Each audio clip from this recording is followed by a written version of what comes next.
আজকে আমাদের সমাজের মধ্যে আশিকে রাসূলের অভাব নাই, কিন্তু চেহারার দিকে তাকাইলে বোঝা যায় না আশিকে রাসূল। আশিকে রাসূল মুখে মুখে বলতে বলেন নাই, আশিকে রাসূল হইলেন তারা আমার নবীর প্রত্যেকটা সুন্নতের উপরে আমল করেন যারা, ঠিক কিনা বলেন?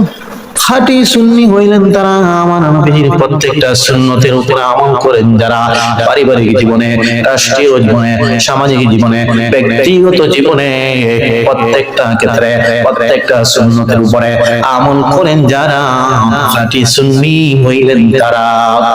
আজকে মুখে দাড়ি নাই, মাথায় টুপি নাই, শরীরে পাঞ্জাবি নাই, প্যান্ট শার্ট পরে, ক্লিন শেভ করে, আর এরকম মুখে মুখে বলে আশিক আশিক বনে দাবি করে যারা, ভণ্ড হইল তারা।